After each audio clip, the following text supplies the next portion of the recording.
ನಾನಲಹರಿಗೆ ಸ್ವಾಗತ. ನಾವು ಈ ಹಿಂದಿನ ಒಂದು ಭಾಗದಲ್ಲಿ ನೋಡಿದ್ವಿ ಲಘು ಧೃತ ಅನುಧೃತ ಅಂದರೆ ಏನು ಎಲ್ಲ.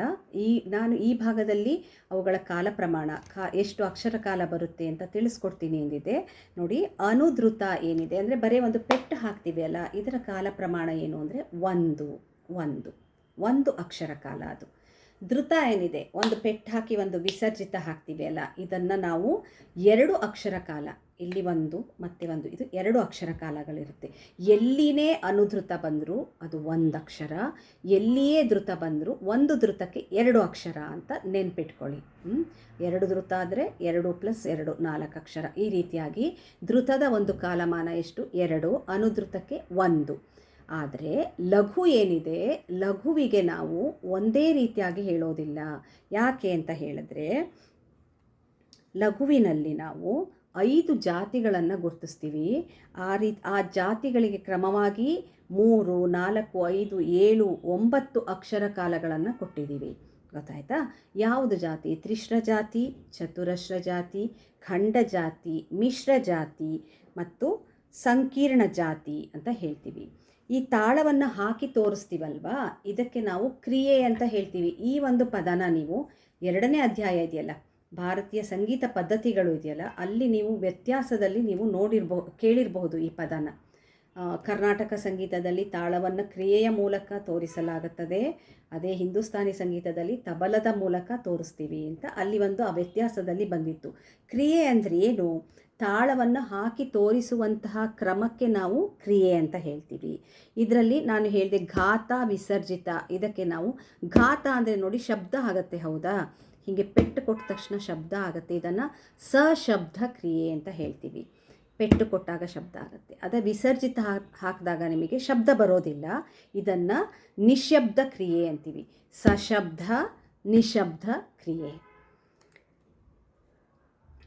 ಬೆರಳು ಎಣಿಕೆ ಕೂಡ ನಿಶಬ್ದ ಕ್ರಿಯೆನೇ ಸೇರುತ್ತೆ. ಹೀಗೆ ನಾವು ಅನುಧೃತನ 1 ಘಾತ, ಧೃತವನ್ನು 1 ಘಾತ ವಿಸರ್ಜಿತ, ಲಘುವನ್ನು ಘಾತ ಮತ್ತು ಬೆರಳೆಣಿಕೆಯ ಮೂಲಕ ತೋರಿಸ್ತೀವಿ. ಗೊತ್ತಾಯ್ತಾ? ಹಾಗಾಗಿ ಲಘುವಿನ ಏನಿದೆ ಅಕ್ಷರ ಕಾಲ, ಅಲ್ಲಿ ಜಾತಿ ಯಾವುದಿರುತ್ತೆ ಅದರ ಮೇಲೆ ಹೋಗುತ್ತೆ. ನೋಡಿ, ಲಘು ಎಲ್ಲ ತಾಳಗಳಲ್ಲೂ, ಸುಳಾದಿ ಸಪ್ತ ತಾಳಗಳು 7ರಲ್ಲೂ ಲಘು ಇದೆ. ಅಲ್ಲಿ ನಿಮಗೆ ತ್ರಿಶ್ರ ಜಾತಿಗೆ 3 ಅಕ್ಷರ ಬರುತ್ತೆ. ತ್ರಿಶ್ರ ಅಂದರೆ 3, ನೆನ್ಪಿಟ್ಕೊಳ್ರಿ. ತ್ರಿಶ್ರ 3 ಅಕ್ಷರ. ಅಲ್ಲಿಗೆ ತ್ರಿಶ್ರ ಎಲ್ಲೇ ಲಘು ಬಂದರೂ, ತ್ರಿಶ್ರ ಲಘು ಅದು 3 ಅಕ್ಷರ ಬರುತ್ತೆ. ಲಘು ಎಷ್ಟು ಬಂದಿದೆ ನೋಡ್ಕೊಳ್ಳಿ. ಒಂದೇ ಲಘು ಇದ್ದರೆ 3 ಹಾಕ್ತೀರಾ, 2 ಲಘು ಇದ್ದರೆ 3 + 3 ಹಾಕ್ತೀರಾ. ಈ ರೀತಿಯಾಗಿ ಅದನ್ನು ಅಲ್ಲಿ ಕನ್ಫ್ಯೂಷನ್ ಬೇಡ ನಿಮಗೆ. ಒಂದು ಲಘುವಿಗೆ ತ್ರಿಶ್ರ ಜಾತಿಯಲ್ಲಿ 3 ಅಕ್ಷರ ಕಾಲ ಇರುತ್ತೆ, ಚತುರಶ್ರ ಜಾತಿಯಲ್ಲಿ 4 ಅಕ್ಷರ, ಖಂಡ ಜಾತಿಯಲ್ಲಿ 5 ಅಕ್ಷರ, ಮಿಶ್ರ ಜಾತಿಯಲ್ಲಿ 7 ಅಕ್ಷರ ಹಾಗೂ ಸಂಕೀರ್ಣ ಜಾತಿಯಲ್ಲಿ 9 ಅಕ್ಷರಗಳು ಇರುತ್ತೆ ಲಘುವಿಗೆ. ಗೊತ್ತಾಯ್ತಾ? ಲಘುವಿನ ಅಕ್ಷರ ಕಾಲಗಳು ಈ ರೀತಿಯಾಗಿ ಬದಲಾಗತ್ತೆ. ನಾವು ತಾಳವನ್ನು ಯಾವ ಜಾತಿ ಇದೆ ನೋಡಿ ಅಕ್ಷರ ಕಾಲವನ್ನು ಹೇಳ್ತೀವಿ ಅಲ್ಲಿ. ಗೊತ್ತಾಯ್ತಾ? ಇಲ್ಲಿ ನಿಮಗೆ ಬಹಳಷ್ಟು ಪ್ರಶ್ನೆಗಳು ಬರುತ್ತೆ ಇಲ್ಲಿ. ಅಂದರೆ ಯಾವುದರಲ್ಲಿ ಅನುಧೃತ, ಯಾವ ತಾಳದಲ್ಲಿ ಬರೀ ಅನುಧೃತ ಇರುತ್ತೆ, ಯಾವ ತಾಳದಲ್ಲಿ ನಿಮಗೆ ಹೆಚ್ಚು ಲಘು ಬಂದಿದೆ, ಯಾವ ತಾಳದಲ್ಲಿ ನಿಮಗೆ ಲಘು ಮಾತ್ರ ಇದೆ, ಧೃತ ಇರೋದಿಲ್ಲ, ಧೃತದಿಂದ ಪ್ರಾರಂಭವಾಗುವಂತಹ ಯಾವ ತಾಳ ಇದೆ.